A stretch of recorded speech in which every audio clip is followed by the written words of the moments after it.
Hi base அனைவருக்கும் வணக்கம். தமிழர்களின் ஆதிகால கட்டிடக்கலையை விஞ்ஞானிகளை பிரமிச்சு போறாங்க, ஆய்வாளர்களும் குழம்பி போய் ஆச்சரியப்படுறாங்க. தமிழ்நாட்டோட கோயில்கள்ல துல்லியமா மூலவர் சிலை மீது விழும் சூரிய ஒளி. தென்னிந்தியாவில் உள்ள பல கோயில்கள்ல குறிப்பிட்ட நாள்ல குறிப்பிட்ட நேரத்துல சூரிய ஒளி கருவறையில உள்ள மூலவர் மீது விழும் அளவுக்கு விழும்படி வடிவமைக்கப்பட்டிருக்கு. அதுவும் பல்லாயிரக்கணக்கான ஆண்டுகளுக்கு முன்னாடி எப்படி சாத்தியம் அப்படின்னு விஞ்ஞானிகள் ஆச்சரியப்படுறாங்க. முக்கியமா தமிழ்நாடு, கர்நாடகா, ஆந்திர மாநிலங்கள்ல பல கோயில்கள்ல இந்த மாதிரி ஆச்சரியமான நிகழ்வு காண முடியும். இது போல கோயில்கள் இருப்பதை பார்க்க முடியும். குறிப்பா தமிழ்நாட்டோட தென்காசி மாவட்டத்தில் உள்ள சங்கரநாத் கோயில்ல செப்டம்பர், மார்ச் மாதங்கள்ல குறிப்பா 3 நாள் மட்டும் சூரிய ஒளி மூலவர் சிலை மீது விழும்படி வடிவமைச்சிருக்காங்க.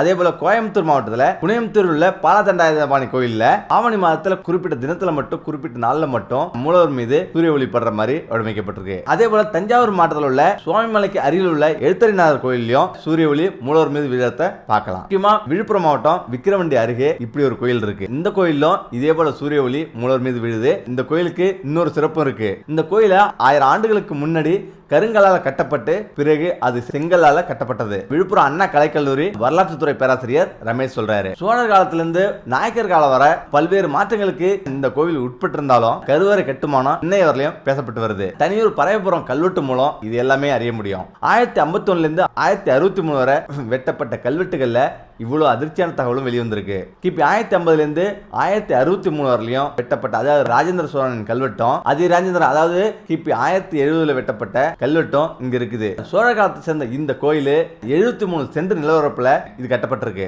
இந்த கோயிலோட கருவறை சிற்பம் முதலாம் ராஜேந்திர சோழனோட காலத்தை சேர்ந்தது. இதோட ராஜகோபுரம் 60 அடி உயரத்துல 4 கோபுரத்தோடு 4 நிலையோடு இது இருக்கு. இந்த கோபுரமும் இதோட அருகில் உள்ள சிங்கமுக தூண்களும் விஜயநகர காலத்தை சேர்ந்தது. இந்த கோயிலோட கருவறையில மூலவர் வட்ட வடிவ ஆவுடையரா கிழக்கு முகம் பார்த்து காட்சியளிக்கிறாரு. முக்கியமா சிவன் சன்னதிக்கு சற்று தொலைவில் அம்பிகைக்கு ஆலயம் இருக்கு. இந்த கோயில ஆண்டுதோறும் சித்திரை மாதம் முதல் நாள் இருந்து 7 நாளும் சூரிய உதயத்தின் போது சூரிய கதிர்கள் ராஜகோபுரம், கொடிமரம், பலிபீடம், நந்தி இதெல்லாம் கடந்து கருவறையில் உள்ள மூலவர் மீது விழுது. இதுக்கு பிறகு ஒளி மெல்ல கீழறங்கி சிவனோட பாதத்தை அடையுது. இங்க சூரிய ஒளி பாதத்தோடும் அதே வேளையில சற்று தொலைவில் இருக்கிற மெய்யாம்பிகையின் மீதும் இந்த ஒளி விழ ஆரம்பிக்குது. இப்படி தொடர்ந்து 7 நாள் இந்த நிகழ்வு நடக்குது. அதுவும் குறிப்பிட்ட தினங்கள்ல மட்டும் சூரிய ஒளி மூலவர் மீது படுவது போல, அதுவும் குறிப்பிட்ட தினங்கள்ல சூரிய ஒளி மூலவர் மீது படும் அளவுக்கு எப்படி இந்த கோயில் வடிவமைக்கப்பட்டது அப்படின்னா அது காரணம் கோயில்களை கட்டுவதற்காக தேர்வு செய்யப்பட்ட இடம் தான். முக்கியமா கோயில்கள் கட்டுவதற்கு ஏற்ற இடங்களை அந்த காலத்துல மிகுந்த கவனத்தோடு